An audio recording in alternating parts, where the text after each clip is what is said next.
What's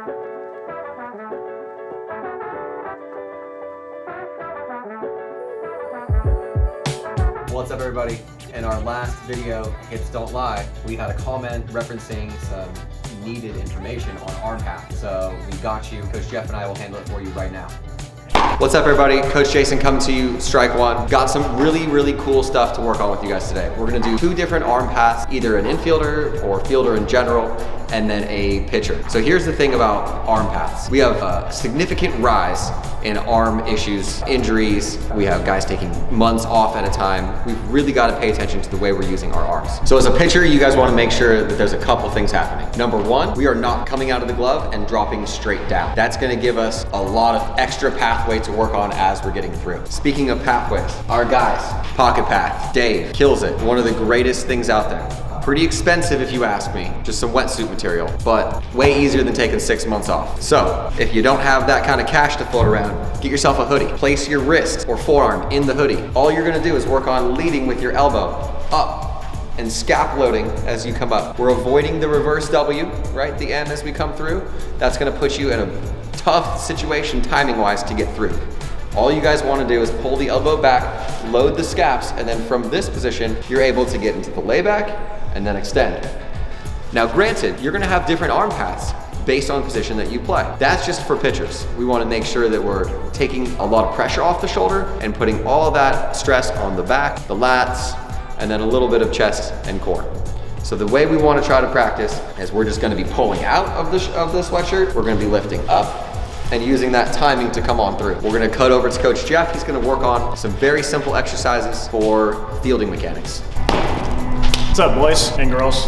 This is Coach Jeff, the Strike One. Piggybacking on what Jason was talking about, fielding, you guys have a whole bunch of different arm angles, okay? We go from 12 o'clock all the way down to maybe 7 or 8 o'clock down here. Outfield, longer throws, you guys wanna really make sure that you're getting on top of the baseball so that it's flying straight, always making sure that we have 4-seam grip on the ball. If we're grabbing the ball anywhere else, 2-seam, halfway palming it or anything like that, any kind of off grip, that ball's gonna move and sink and not go nearly as fast or far as you need it to. So outfield with the longer throws, the longer the throw, the more over the top the 12 you wanna get. It's gonna allow proper backspin through the ball. It's gonna keep it nice and straight the entire time. When you get into the infield, then we need to speed things up just a little bit. That's where you start using all these other different arm angles, okay?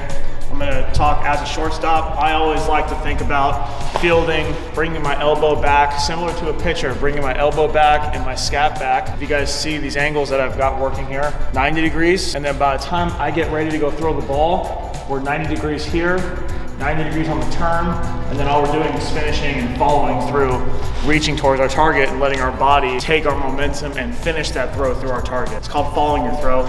Make sure you're doing that in the field no matter what you do, okay? Always field, throw it, and then follow that throw. As far as the arm path goes, if you're an infielder, you need to work on a couple different arm paths. Usually if we're throwing the ball from down here or something that's not straight over the top, we are throwing on the run, or we're using our momentum to get this ball out through the side.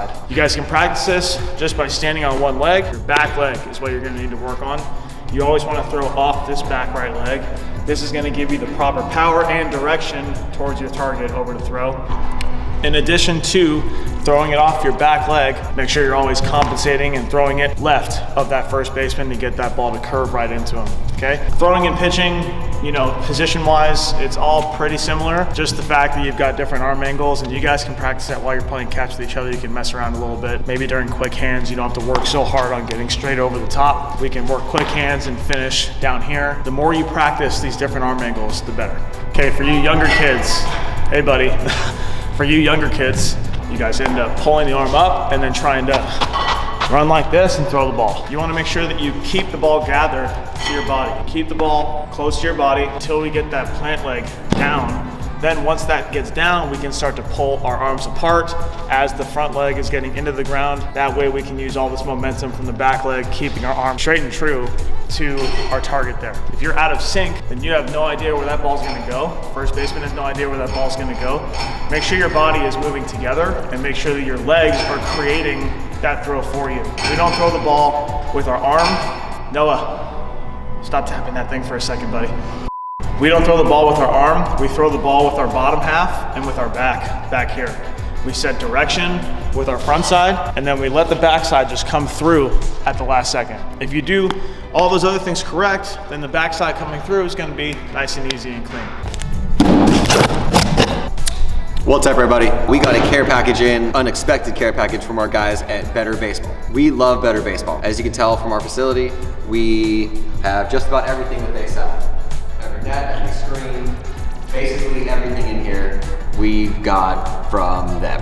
They all help us get better at baseball too. The old Better Baseball guys. So we're gonna crack this thing up and see what we got.